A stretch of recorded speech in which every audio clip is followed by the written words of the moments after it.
Hello everyone, good evening to all of you and welcome to Unacademy platform. So we will going to discuss about the global food system. ठीक है, अभी जो दुनिया में आपने सुना होगा कि अप्रोक्सीमेटली 5 बिलियन पीपल जो हैं पूरे वर्ल्ड में वो भूखमरी से काफ़ी ज़्यादा जूझ रहे हैं. ठीक है, और ये जो हंगर होता है वो हंगर आपको पता है कि सबसे बड़ा दुश्मन होता है और वो आपको कुछ भी बना सकता है ना. अब अगर आज टेररिज्म की बात करेंगे तो टेररिज्म बढ़ क्यों रहा है? क्योंकि उसमें परचेजिंग पावर पैरिटी जो है वो एक चेंज हो जाती है. तो जिस हिसाब से फूड सिस्टम को अगर हमने ठीक नहीं किया और री इमेजिनिंग नहीं किया तो फिर प्रॉब्लम बढ़ती ही जाएगी. इसको लेकर कैसे यूपीएससी एग्जाम में क्वेश्चन पूछ सकते हैं. Earlier we have discussed about the MSP issue. MSP भी क्या है? आपके फूड से रिलेटेड है, एग्रीकल्चर से रिलेटेड है. This topic is also related to agriculture only.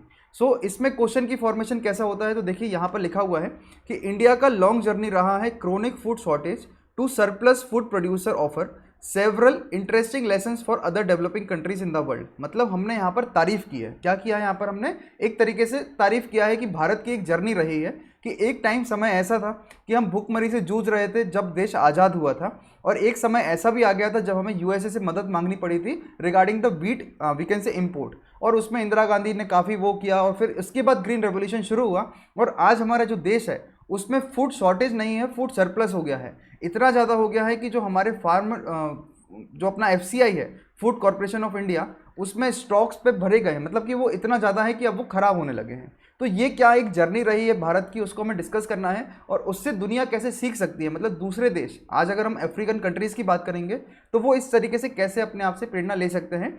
तो एक तरीका आपका यह है कि इसमें इंडिया से कैसे आप आईआर को रिलेट करेंगे इन टर्म्स ऑफ फूड, वो आपको यहाँ पर डिस्कस करना है. तो इस टॉपिक को हम शुरू करेंगे. And before this I would like to introduce Unacademy platform. Unacademy जो है वो इंडिया का लार्जेस्ट एजुकेशन प्लेटफॉर्म है. प्रोवाइड करता है एजुकेशन लैक्स ऑफ स्टूडेंट्स के लिए, जहाँ पर 100 से ज़्यादा एजुकेटर मिलते हैं आपके लिए. 100+ टॉप एजुकेटर के साथ. मेरा नाम तारकेश्वर जैन है. मैं आपके लिए PSIR करंट अफेयर से लेक्चर लेता हूँ. This my achievement, this my qualifications and the most important part is my Telegram channel, जिसको आप ज्वाइन करेंगे तो you will get all the updates, you will get all the PDFs, you will get my contact detail, जहाँ से आप मुझसे direct contact कर सकते हैं. लोन की फैसिलिटीज़, सब्सक्रिप्शन की फैसिलिटीज़, ऑप्शनल की दिक्कत, कोई भी आप इशू हो वहाँ से आप मेरे से पूछ सकते हैं. अनअकैडमी में आप देख सकते हैं कि कई सारे अभी रिजल्ट आया है यूपीएससी का, तो 142 learner out of 761 seats Unacademy की तरफ से आपको देखने को मिलेंगे. 20 से ज़्यादा किताबें जो है अनअकैडमी आपके घर पहुंचाता है. इन 20 से ज़्यादा किताबों की जो कॉस्ट है वो आती है आपके 10,000 रुपये. मतलब आपके कोई टेंशन लेने की ज़रूरत नहीं है. आपको घर बैठ के आपके जीएस पेपर 1, 2, 3, 4, साथ में आपकी करंट अफेयर मिलता है, प्रीवियस ईयर के क्वेश्चंस आपको यहाँ पर मिलते हैं. तो ये सारी फैसिलिटीज़ क्या है आपको घर तक पहुँचाई जाती हैं. लोन की फैसिलिटीज़ भी अनअकैडमी आपको प्रोवाइड करता है. लोन की फैसिलिटीज़ को अवेल करने के लिए नीचे एक डिस्क्रिप्शन लिंक दिया होगा, वहाँ पर आपको लिंक को क्लिक करना है. नाम पूछेंगे आपका, email ID, mobile number, educator का कोड पूछा जाएगा तो that is TJ live, and वहाँ पर आपसे एजुकेटर का नाम पूछते हैं तो दैट इज़ तारकेश्वर जैन. और आपको ये सब अप्लाई करने के बाद you will get A call from Unacademy platform, और वहाँ से आपको आधार कार्ड, पैन कार्ड, पिछले 3 महीने की बैंक स्टेटमेंट आप दोगे तो आप इसको तुरंत लोन अप्रूव करेंगे. वहाँ पर कोई ब्याज देने की जरूरत नहीं है, कोई प्रोसेसिंग फीस आपको देने की जरूरत नहीं है. जितना भी आपका अमाउंट होगा वो 12 महीने में डिवाइड होगा और हर महीने आपको पे करना रहेगा. प्लस एंड आइकॉनिक 2 प्लान होते हैं. प्लस प्लान मतलब हर दिन आपकी लाइव क्लासेस होना, हर हफ्ते आपके टेस्ट होते हैं, उन क्लासेस को आप कितनी बार भी देख सकते हैं और पूरा स्ट्रक्चर कोर्स अनअकैडमी आपको तैयार करके देता है. आइकॉनिक में आपको पर्सनल गाइडेंस मिलती है, टेस्ट के आपको एनालिसिस मिलते हैं, एक्सपर्ट की गाइडलाइंस आपको यहाँ पर प्रोवाइड किया जाता है. TJ लाइव मेरा कोड है, इस कोड को आप अप्लाई करेंगे तो आपको 49,500 का जो GS का प्लान है वो आपको 44,550 का पड़ता है, और आइकॉनिक प्लान जो है वो है 74,500 का. That will cost you around 67,000 rupees. साथ ही साथ ऑप्शन की बात करेंगे तो 27,500 रुपये का ऑप्शन है, जिसमें आप TJ लाइव कोड अप्लाई करते हो तो आपको 10% डिस्काउंट के साथ ये 24,750 रुपये का पड़ जाता है. अनअकैडमी में फ्री टेस्ट सीरीज भी मिलती है, जिसमें अनअकैडमी चुनौती 2.0 बोलते हैं, जिसमें TJ लाइव कोड अप्लाई करना है और आप इस टेस्ट सीरीज को अवेल कर सकते हैं. नाउ बात क्या करना है यहाँ पर कि रिसेंटली पहला और एक historic United nation food system summit हुआ. कहाँ पर हुआ? 2021 में हुआ. और इसने एक कंक्लूड किया चीज़, और वो कंक्लूड क्या किया है कि बॉटम अप प्रोसेस को हमें अपनाना पड़ेगा. 2019 में by the United nation secretary general एक सॉल्यूशन फाइंड करना है और उसको कैटेलाइज करना है. कैटेलाइज मतलब होता है किसी भी चीज़ को बढ़ाना, है ना. तो कोई भी अगर हम रिएक्शन करवाते हैं केमिकल का तो उसमें कैटेलिज्म, एक कैटलिस्ट यूज़ करते हैं जिससे कि जो रिएक्शन है वो तेज हो जाए.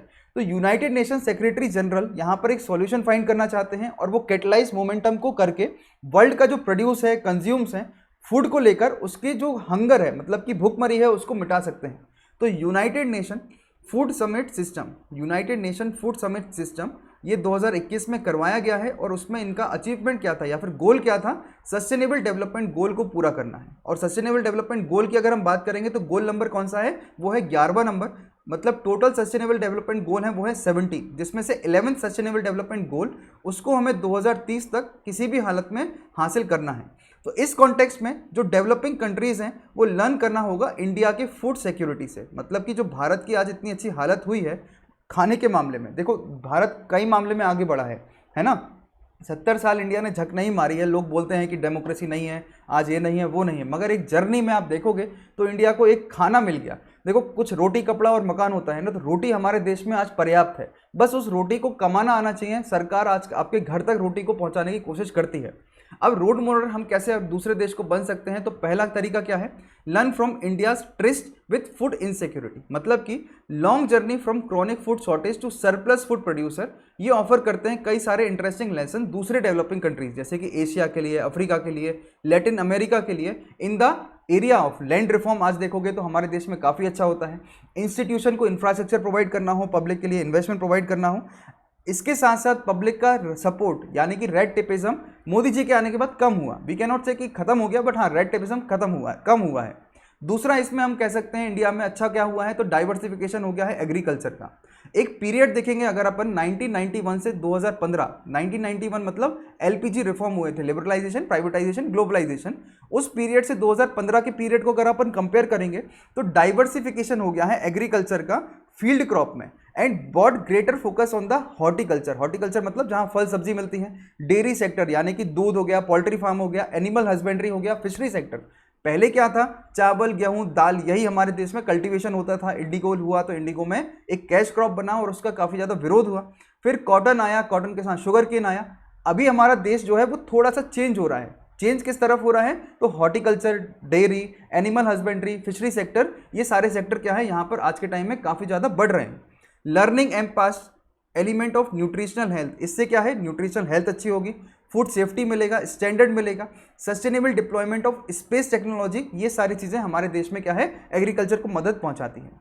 इक्विटेबल डिस्ट्रीब्यूशन ऑफ फूड हमारे देश में मिलता है, वो कैसे मिलता है, तो हमें मिलता है पीडीएस के थ्रू। पीडीएस क्या है, public distribution system.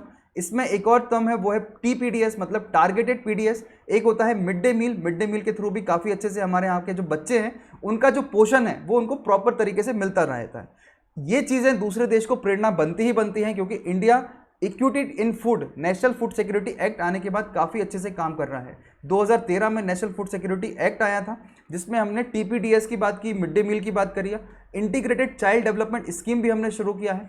Mid day मील 8वीं क्लास तक के बच्चों को मिलता है। आप सोच के देखिएगा कि अगर उन बच्चों को हम खाना प्रोवाइड कर दें उनके लंच के टाइम पे, तो उनके माँ बाप के लिए खाना बनाने की ज़रूरत नहीं पड़ेगी, उनके खेत में जाकर वो काम कर सकते हैं, XYZ जहाँ पर भी काम कर रहे होंगे। तो इंडिया का जो फूड सेफ्टी है वो कलेक्टिवली रीच हो रहा है बिलियंस ऑफ पीपल के लिए। फिर आता है फूड डिस्ट्रीब्यूशन, जो हमारा फसाई है वो काफ़ी अच्छे से इसमें काम करता है। देखो लूप होल्स हैं इन सब में, मगर वो लूप होल्स का अगर हम अप्रोच देखेंगे वो काफ़ी अच्छा है। Food safety net and inclusions are linked with public procurement and buffer stock policy. ये जो है ये विजिबल होता है ग्लोबल फूड क्राइसिस में 2008 से लेकर 2012, एंड मोर रिसेंटली हमने कोविड-19 के पेंडेमिक में देखा, जब पूरी दुनिया बंद हो चुकी थी, इंडिया में खाने की कमी नहीं हुई। आज 135 करोड़ की आबादी के लिए अगर खाने की कमी नहीं हुई तो इससे बड़ा अचीवमेंट कुछ नहीं हो सकता है एक डेमोक्रेसी के लिए, क्योंकि कई सारे देश हैं जिसमें भूखमरी शुरू हो चुकी थी, लोगों ने कई सारे दूसरे मीडियम्स को अपनाना शुरू कर दिया था। तो vulnerable and marginalised families in the India continue to buffered against the food crisis by the robust PDS and buffer of food grains. आपने ये भी देखा है कि राशन कार्ड के लिए, मतलब एक हमने इंडिया का राशन कार्ड बना दिया, मतलब कि आज अगर बिहार का आदमी दिल्ली में बैठा है तो उसको भी वहाँ पर अनाज वो ले सकता है। पूरा अनाज नहीं मिलेगा, मगर उसको कुछ अनाज यहाँ पर हम दे सकते हैं। ये कुछ अचीवमेंट्स हैं जो इंडिया में हम इसको निगलेक्ट नहीं कर सकते, मगर कुछ चैलेंजेस भी हैं। चैलेंजेस क्या है, फूड सिक्योरिटी को अचीव करना। पहला इसमें चैलेंज आता है वो है climate change and unsustainable agriculture. जब कोई देश आज़ाद होता है ना, उस आज़ादी के टाइम पे हम सबसे पहले टारगेट करते हैं कि भाई किसी भी तरीके से हमें खाना मिल जाए। अब खाना किसी भी तरीके से मिल गया, उसमें हमने ग्रीन रेवोल्यूशन भी ले आए, और ग्रीन रेवोल्यूशन लेकर आए तो हरियाणा पंजाब में पानी का क्या हो गया, स्तर नीचे हो गया ग्राउंड लेवल में। तो उससे क्या हो गया, अनसस्टेनेबल एग्रीकल्चर शुरू हो गया। तो climate change, unsustainable use of land and water resources, ये एक मोस्ट फॉर्मिडेबल चैलेंज है जो अब बन चुका है 70 साल के बाद। तो आईपीसीसी की एक रिपोर्ट आई थी, आईपीसीसी क्या है, यूएनएफसीसीसी की एक रिपोर्ट जारी करता है जिसका नाम है आईपीसीसी रिपोर्ट। उसने एक सेट किया है target, alarming rail highlight the urgency to act now, मतलब अब हमें इस चीज पे ध्यान देना है कि भाई साहब पर्याप्त खाना है हमारे पास, अब उस खाने को सस्टेनेबल बनाना है, मतलब अब उस जिंदगी भर लोगों को खाना मिलता रहे, ये हमारे लिए उद्देश्य होना चाहिए। तो dietary diversity, nutrition, health outcome, ये कुछ अनदर एरिया ऑफ कंसर्न है जो हमें राइस और व्हीट को फोकस करके ही हम इसमें काम कर सकते हैं। अभी मैंने आपको पीडीएस पढ़ाया था, तो सॉरी एमएसपी पढ़ाया था, उस एमएसपी में मैं आपको एक बात बताया था कि एमएसपी जो है वो राइस और व्हीट में अच्छा मिलता है कंपेयर टू अदर फूड। किसानों ने क्या किया, राइस और व्हीट को उगाना काफी मात्रा में शुरू किया, ऑब्वियसली उनको दाम अच्छे मिलेंगे तो वो काम वो करते रहेंगे ना, तो राइस और व्हीट मार्केट में काफी आ गया, मगर अब हमें इससे न्यूट्रिशनल चैलेंजेस पूरे नहीं हो पा रहे, मगर इसको हम छोड़ भी नहीं सकते। तो न्यूट्रिशनल चैलेंजेस को पूरा करने के लिए राइस व्हीट के अलावा भी चीज़ों को अब हमें कल्टीवेट करना पड़ेगा। एग्रीकल्चरल रिसर्च इंस्टीट्यूट ने यहाँ पर एक रिलीज किया है वैरायटी ऑफ मैनी क्रॉप्स, जिसमें वो हायर न्यूट्रिशन की बात करते हैं, एक लॉन्ग टर्म सॉल्यूशन है अंडर न्यूट्रिशन, माल न्यूट्रिशन को खत्म करने के लिए या फिर कम करने को। अब ये कैसे होगा, तो ये होगा राइस फोर्टिफिकेशन के थ्रू। आपने सुना होगा कि एक बीज होता है ना, किसी भी बीज को अपन जब लगाते हैं या फिर आप पेड़ को लगाओगे राइस का या व्हीट का, उसका फोर्टिफिकेशन जरूरी है। फोर्टिफिकेशन का मतलब होता है उस बीज के अराउंड एक लेयर बना दो, जब वो बीज उगेगा तो उसमें न्यूट्रिशनल वेराइटीज काफी रहेंगी। तो फोर्टिफाइड राइस एंड पीडीएस हमें डिस्ट्रीब्यूट करना है। पोषण अभियान को पूरा हम किस तरीके से कर सकते हैं, इसी तरीके से कर सकते हैं। पोषण मतलब क्या होता है, न्यूट्रिशन को प्रोवाइड करना है किसी भी इंसान के लिए। ये दो स्टेप्स हैं जिससे हम एड्रेस कर पाएंगे अंडर न्यूट्रिशन, माल न्यूट्रिशन के चैलेंजेस को। सो अंडर नरिशमेंट के प्रॉब्लम्स जो है हमारे देश में जो अभी बढ़ रहा है, उसको हम इस तरीके से कम कर पाते हैं। रिड्यूसिंग फूड वेस्टेज और लॉस ऑफ फूड, ये तो एक बहुत बड़ा चैलेंज है, क्योंकि इतना ज़्यादा डिमांड है। फूड कॉर्पोरेशन ऑफ इंडिया के जो एफसीआई के स्टॉक्स हैं, गोडाउन्स हैं, वो अब सब भर चुके हैं, भर गए हैं लोग, मगर सरकार का वादा है एमएसपी देने का भी। एमएसपी देंगे मतलब कि कोई नहीं खरीदेगा तो सरकार खरीदेगी, सरकार खरीदेगी तो कहीं तो स्टोर करेगी ना, तो वो स्टोर करने के काम से अभी क्या हो गया, लॉस ऑफ फूड हमें देखने को मिलता है। तो आज अगर बाढ़ आती है, बारिश आती है, तो जो एफसीआई के स्टॉक्स होते हैं वो सब गीले हो जाते हैं, वहाँ पे अनाज खत्म हो जाता है, खराब हो जाता है। तो फूड वेस्टेज इन इंडिया, ये 1 लाख करोड़ का इतना सारा हमारा पैसा जो है हर साल फूड वेस्टेज को मेंटेन करने में चला जाता है। वे फॉरवर्ड क्या है, तो ऑब्वियसली वे फॉरवर्ड है कि सस्टेनेबल अप्रोच होना चाहिए। वो कैसे होगा, तो ये रिक्वायर होता है इसमें फूड सिस्टम का goal of balancing growth and untouchability, sustainability, mitigate करना है क्लाइमेट चेंज को, हेल्थ सेफ्टी क्वालिटी को ध्यान रखना है, अट्रैक्ट करना है इनकम, वर्क एनवायरनमेंट को, स्मॉल होल्डर यूथ को बढ़ाना है। सस्टेनेबल फूड सिस्टम में 30% जो है ग्रीन हाउस गैस का कंट्रीब्यूशन भी जरूरी है। अगर हमने सस्टेनेबल नहीं किया तो आज जो एग्रीकल्चर हम जमीनों पे उगाते हैं, मतलब जो हम कल्टीवेट करते हैं चीज़ों को, उससे ग्रीन हाउस गैसेस भी निकलती हैं। आपने पराली का नाम सुना होगा, तो पराली को मेंटेन भी करना है, वो भी कैसे करेंगे, हम सस्टेनेबल एग्रीकल्चर के थ्रू करेंगे। लॉर्ड एग्रीकल्चरल सेक्टर यानी कि अलाइड सेक्टर जो होते हैं हमारे, उन सेक्टर को भी ध्यान देने की बहुत ज़्यादा ज़रूरत है, क्योंकि अलाइड सेक्टर में एमएसपी नहीं है। मैंने आपको पिछली क्लास में बताया था कि मिल्क हो गया, मिल्क के साथ फिशरी सेक्टर हो गया, इन सब में एमएसपी नहीं है। अब जब एमएसपी नहीं है तो जो एमएसएमई के बिजनेस होते हैं वो क्या होते हैं, इसमें एक सॉल्यूशन नहीं मिलता, उनको प्रॉब्लम क्रिएट हो जाती है। तो हमें इस सेक्टर को भी बराबरी से ध्यान देने की ज़रूरत है। नोबेल पीस प्राइज इस साल जो है वो मिला है world food programme united nation के लिए। क्यों मिला, क्योंकि कन्फ्लिक्ट और वार जोन एरिया में वो लोग काफ़ी अच्छे से खाना प्रोवाइड करते थे। फूड इज पीस एक कैच फ्रेज है और इसको हमें सीरियसली लेना चाहिए। And citation communicate articulate that quoting the line until the day we have a medicinal vaccine, food is the best vaccine against chaos. देखो कितनी बढ़िया लाइन लिखा हुआ है कि जब तक दे है, मतलब एक दिन में अगर हमें मेडिकल के वैक्सीन मिलते हैं तो फूड एक सबसे अच्छा वैक्सीन है किसी भी केओस, मतलब भूखमरी या फिर अफरा तफरी को बचाने के लिए। अनअकैडमी में नए सारे बैचेस शुरू किए जा रहे हैं। 6 अक्टूबर से नया बैचेस शुरू हुआ है। नए बैचेस के साथ अनअकैडमी में 18 अक्टूबर से नए मेंस के बैचेस भी शुरू किए जाएंगे। मेंस के लिए वो पर्टिकुलरली होंगे, हिंदी में होंगे, इंग्लिश में होंगे, बाइलिंगुअल बैचेस भी रहेंगे। साथ ही साथ हर हफ्ते अनअकैडमी में आपके लिए क्या मिलेगा, करंट अफेयर मिलेगा, जिसमें हिंदू, इंडियन एक्सप्रेस, पीआईबी, ये सब चीज़ें अनअकैडमी आपको प्रोवाइड करते हैं।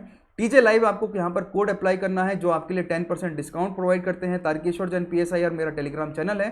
लाइक, शेयर एंड सब्सक्राइब करना मत भूलिएगा। अनअकैडमी यूपीएससी काफ़ी अच्छा चैनल है, इसको हमें ग्रो करना है। ऐसे कई सारे टॉपिक्स हैं जो मैं आपके लिए अभी लेता आता रहूँगा। तब तक के लिए थैंक यू सो मच।